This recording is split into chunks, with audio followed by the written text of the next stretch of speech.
our number 10 spot, we have the ZUIYO-MARU monster. This story is one that comes to us from 1977, and rather than an alive animal sighting, this one is actually this carcass that was found that we still aren't quite sure what it belongs to. The ZUIYO-MARU carcass was one that was found by Japanese fishermen near New Zealand. Because it was so unique, it was taken to be analyzed, and while many have speculated that it was a basking shark, that has never been confirmed or proven. Considering the fact that it was definitely shark-like, but just not quite clear as to what exactly it was, is definitely interesting. In our number 9 spot today, we have the sea creature. Back in both 1817 as well as 1819, there was a sea creature that visited the coast of Massachusetts, and it was seen by hundreds of people, but no one has been able to identify what it could have been for sure. The creature was said to be around 3 feet in diameter and around 50 feet long, and it is said that it moved similarly to how a whale or a dolphin might. The first sighting of this creature was when some fishermen spotted it, but the real panic began as the creature started to show itself closer to shore. To this day, some people swear that this was some sort of real sea monster, and others believe it was just a case of mass hysteria. What do you think? In our number 8 spot today, we have the prehistoric monster. Back in 1959, a fisherman named Tex Geddes and his friend James Gavin were boating somewhere just off of the coast of Scotland. It is said that during their time out to sea, they encountered a sea monster that neither of them had seen before. They described its head as being sort of turtle-shaped, and that it was a, quote, hellish monster of prehistoric times, and said that it was breathing heavily through a, quote, large red gash of a mouth. Okay, not exactly a kind description, but definitely a bit of a terrifying one. I think it's important to bring up that we don't actually know what megalodons looked like. We have a sort of idea, but at the end of the day, we only have fossils, jaws, and spines, and that doesn't leave us that much to work with. While it isn't quite clear what these two men saw for sure, and it's likely that we'll never know, whatever it was definitely wasn't just your average sea creature. In our number 7 spot today, we have Dr. Gru. When we think of the tales of sea monsters and myths, we often think of the many serpent-like creatures that just may be lurking underneath the water. This is definitely a common theme, and in the 17th century there was a botanist who came up with a sort of explanation for these sea serpent sightings. It's important to note that this botanist was a very legitimate scientist who really worked to change basically everything we knew about plant anatomy, so when he came forth with this evidence and explanation, it rightfully caught people's attention. Basically, he had this specimen, which was a sample of skin that he said was from some sort of seal, but that it had a neck just as long as the rest of its body. Of course, this would explain a whole bunch of sea monster sightings, but in the end, the skin sample ended up completely disappearing, making any confirmation of the story or the animal's existence completely impossible. I know a megalodon isn't necessarily supposed to look like a seal with a long neck, but who's to say for sure that it doesn't?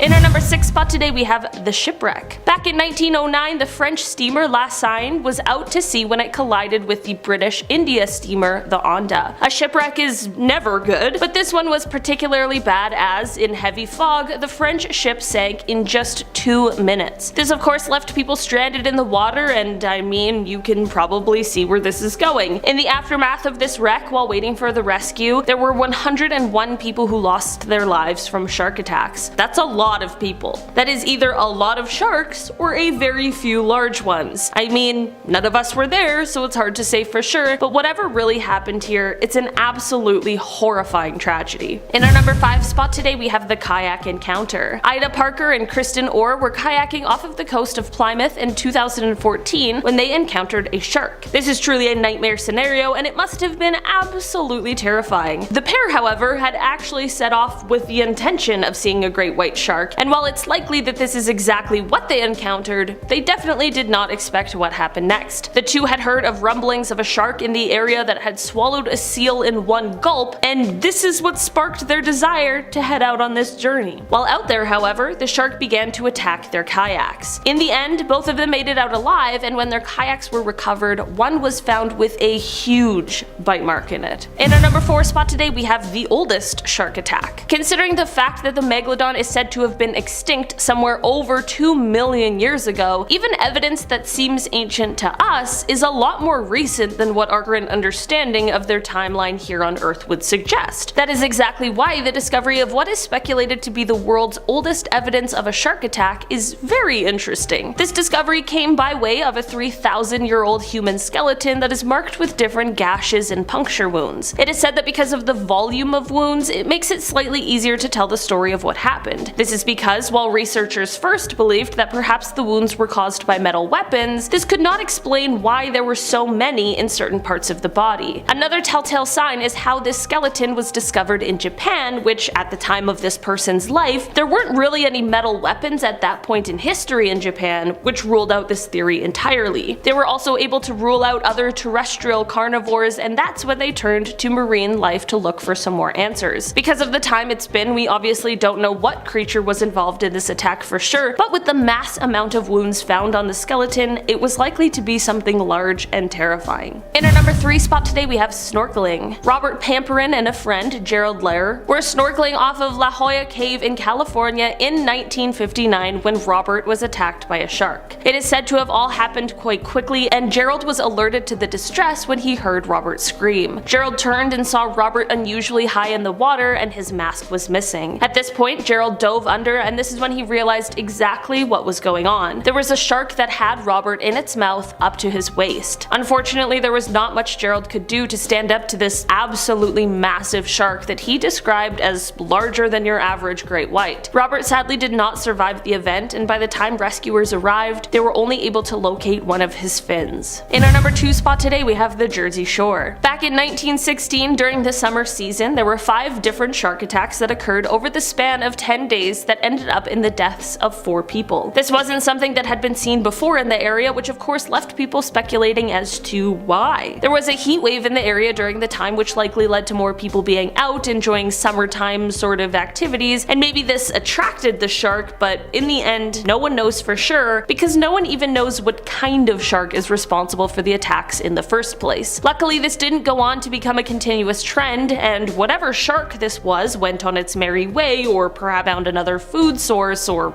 whatever, but this series of attacks definitely kept the public on edge for the weeks and months surrounding. In our number 1 spot today we have the USS Indianapolis. This is a story that has been considered the worst shark attack in history, which is definitely a horrific thing to think about. In 1945, the USS Indianapolis was an unescorted US warship that was sailing in the Pacific when it was struck by a Japanese torpedo. This had no problem tearing the ship in two, which meant that 900 sailors were now floating in the ocean waiting for rescue. Over the next 5 days, nearly 600 men lost their lives due to shark attacks. I said this about the other one that was similar to this, and I'll say it again. That's either a group of sharks or a very few large, very hungry ones. From the survivors' accounts of what happened over the course of those days, it seemed like an absolutely nightmare situation. This is exactly why this has gone on to be called one of the worst shark attacks in history. Starting off in our number 10 spot, we have the TikTok shark. In May of last year, someone on TikTok called Alex Albrecht, who is a marine biodiversity student as well as a musician, shared a video on the app that had people seriously shocked. The TikTok shows a massive shark lurking around the ship that Alex was on, which is said to have just been off of the coast of Massachusetts at the time. The ship was full of research students when this massive shark made its appearance, many of which either screamed or had some sort of expletive to say in response. Another TikTok user asked in the comments if the shark in the video is a Megalodon, considering how absolutely huge this thing was. Was this an actual Megalodon? Likely not, but hey, I'm not the marine life student here, so who am I to say? In our number 9 spot today we have the CRAY fisherman.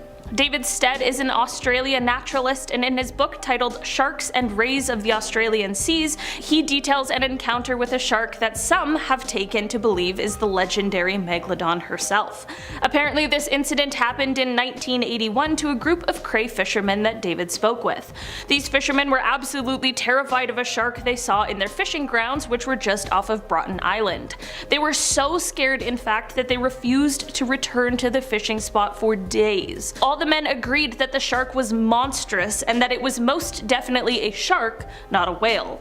The men explained that they had never seen a shark of that size before, and considering how they were all seasoned fishermen who had all had their fair share of encounters with sharks, whales, and all of the terrifying things that the ocean has to offer, how frightened they were really did leave quite the impression. In our number 8 spot today we have 2 specimens. This story comes from all the way back in 1869 when an Irish scientist headed out on an expedition to Seychelles. It is said that he went there to study fish, but man, he was not prepared for the specimens he would go on to study. It is said that he found one that was over 15 meters, which is already a whopping almost 50 feet, but the other one really took the cake. The second specimen it is said that he found was alleged to have been 23 meters long, which is a massive 75 feet. Since this was so long ago, there wasn't any official documentation of it, but if there had been, the second one would hold the record for being the largest ever recorded. That is absolutely wild.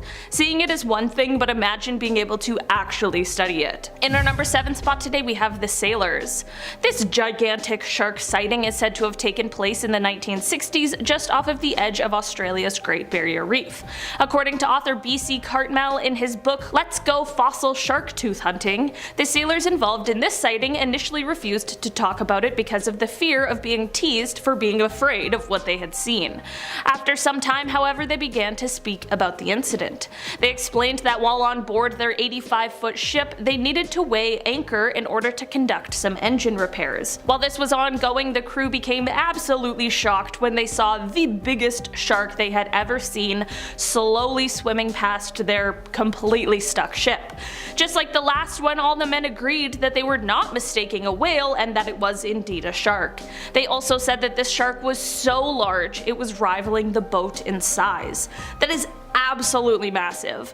Whether it really was a Megalodon or not, whatever shark they saw that day certainly wasn't the average size. In our number 6 spot today we have the battle scar.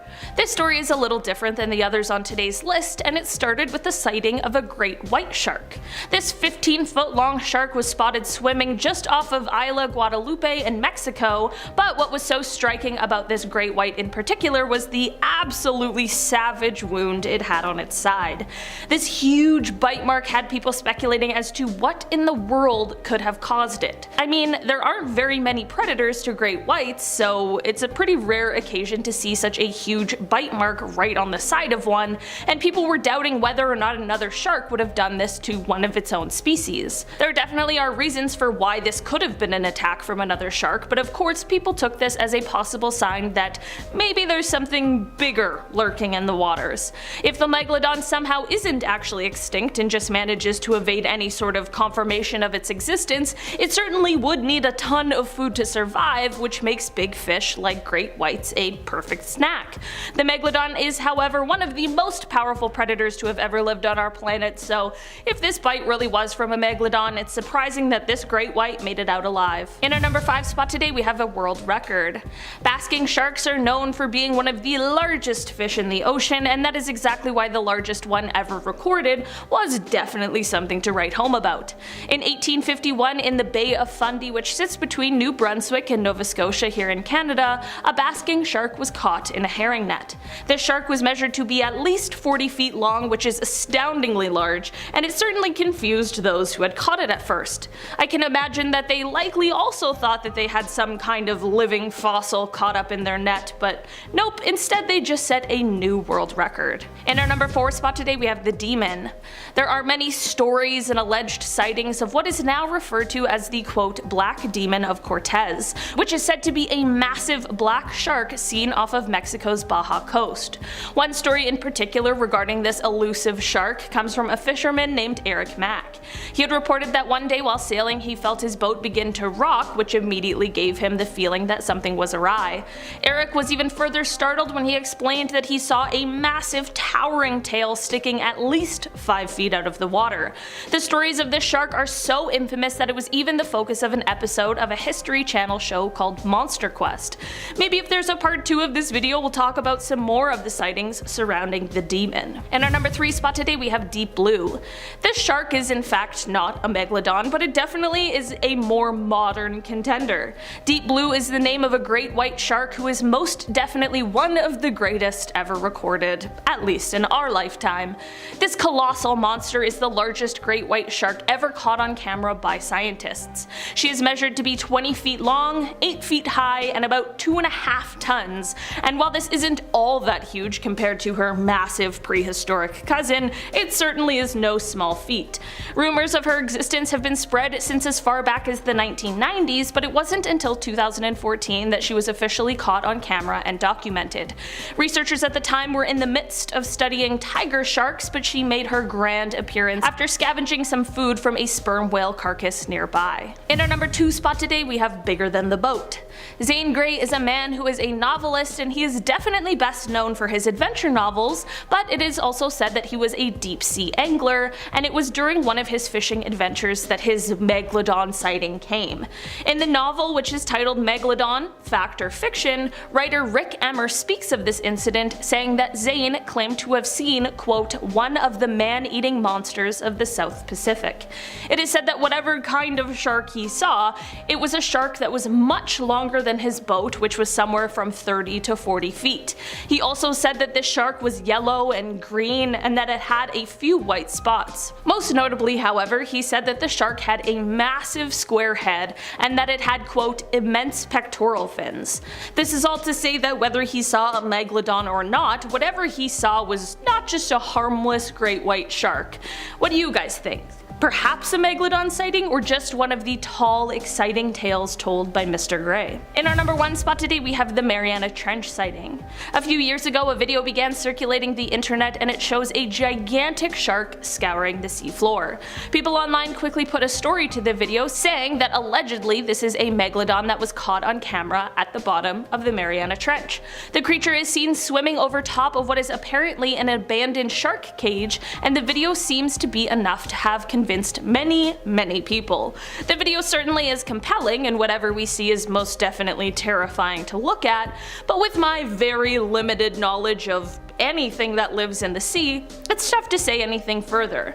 While some people swear that this is solid proof, others have brought up sharks that may have a similar appearance to the one seen in the video. Starting us off at number 10 is the barreleye fish. Now this fish isn't that creepy looking, I will admit, but it is a little gross and futuristic looking. Why? Because you can see directly inside its head. Since the Mariana Trench is so deep and dark, how the heck is a fish gonna see where it's going or what's around them? Answer: they're gonna make their own light. The barreleye fish has a transparent head with 2 barrel-like eyes inside of its head that face upwards. This lets the fish see the silhouettes of its prey. How convenient. Scientists believe that its transparent head allows for the barreleye fish to collect just a bit more light, which gives this fish just a bit more of an advantage over its deep water competition. The barreleye fish wasn't even known to humans until 1939, when one was pulled from its underwater home at 2,500 feet below the surface. Although they can't survive past a certain point as they are too used to the deep underwater pressure. Luckily, scientists now have high-tech underwater rovers that they can use to go learn more about the reproduction and life cycles of these strange fish. At number 9, we have the deep sea dragonfish. Any fish with the name dragon in it is sure to be a sight for sore eyes, literally. This fish has humongous teeth, a pretty ugly face, hashtag sorry not sorry, and is known to be a deep underwater assassin. These fish are 6 inches or 15 centimeters long and live at the depths of 6,000 to 7,000 feet. Like many of these deep water creatures, the dragonfish also has the highly sought after bioluminescent feature. Beneath its chin dangles a lighted barbell that is used to communicate with other fish, as well as is used for camouflage when need be. Other fish mistaken the light bulb for another smaller fish or even prey of its own, only to be surprised that itself is the prey and that it's way too late. Chomp! Some dragonfish even have gained the ability to glow red. Some believe that the red glow is used to signal its deep water brethren, while others believe it to be a signal of the dragonfish about to pounce. Either way, a glowing red fish sounds terrifying to me no matter how big or small, so I'ma stay in the shallow end. At At number 8 we have the deep sea hatchetfish. Why is it called a hatchetfish? Well, imagine if that hatchet in your garage had fins, eyes, gills, and could swim freely around the ocean. Then it would pretty much look like this guy. Or one of these guys, because believe it or not, there are over 40 different species of hatchetfish out there, and I'm sure there is more somewhere. These fish are the same size as the dragonfish, so they aren't that big, but they can be found at depths of 5,000 feet. Be careful though, these guys are also sneaky because they have that highly sought after bioluminescent feature and can camouflage themselves from predators quite easily as well. I mean, we won't see them often because of the depths that they live at, but that's okay, I'm not complaining. I like seeing the hatchet stay where it belongs. In my garage, safely kept away from the water and only taken out when having backyard campfires. And man oh man does that sound good right now. Coming in at number 7 we have comb jellies. They have a much more scientific name, but I think comb jellies is much more fun, and if you really care about the scientific name, I'll let you take a stab at it on your own. Anyway, these crazy light up alien like fish can come in sizes from a few inches all the way up to 5 feet.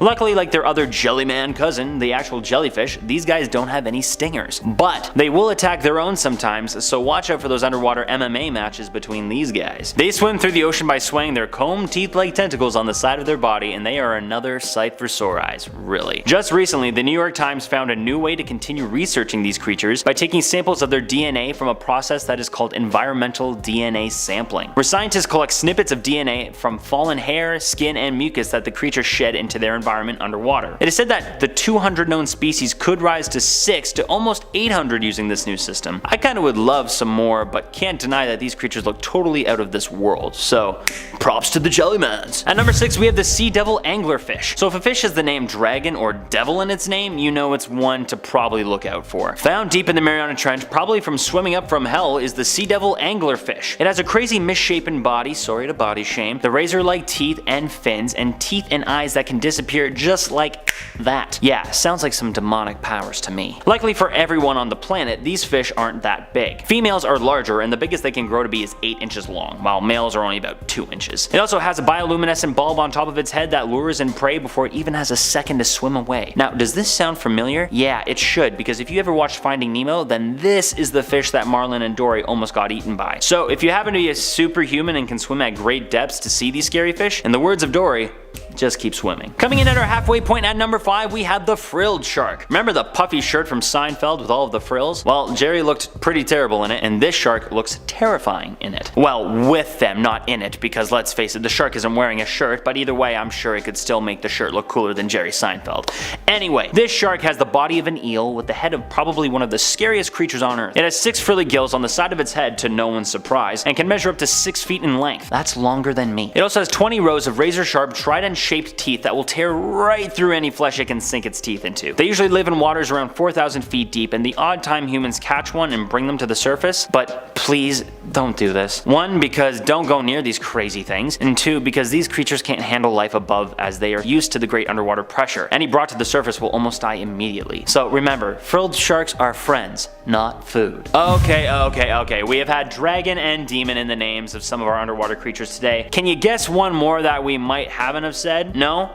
Well, how about goblin? That's right, coming in at number 4, we have the frilled shark's trusty companion, the goblin shark. If you get one look at these things, you will understand exactly why these things are called goblin sharks. They have a large protruding snout, then underneath that is a protruding jaw of razor sharp teeth. Honestly, once again, to put it simply, these guys are just straight up ugly and scary. They also aren't the normal gray color that most sharks are. They are instead colored with a pinkish hue. In case these guys aren't scary enough, you will be happy to know that these things grow to be 18 feet in length. But you probably won't ever see one, as they live at depths of 3,000 feet and go deeper the older they get. Other than that, there is not much known about these creatures because of how deep they live, but also because of how freaking scary they are. Yeah, Dewey ain't going anywhere near that thing. Starting us off in our top 3, at number 3 is the Dumbo octopus. I know, the thing doesn't sound or seem that scary. After all, it's named after a freaking Disney cartoon, I get it, but these crazy looking things are known to eat its prey whole. They only grow to be about a foot in length, but if they can swallow its prey whole, I don't want to imagine how big its prey can be. Because maybe they even eat like snakes, who knows? Anyway, these guys live at depths of 9,800 to 13,000 feet and are actually the deepest dwelling octopus known to science. That's pretty cool. So while these guys actually look kinda cute, I'm sure they are quite the scare for some deep water fish, as well as who knows if they evolved to have larger cousins at the very bottom of the sea. Who knows?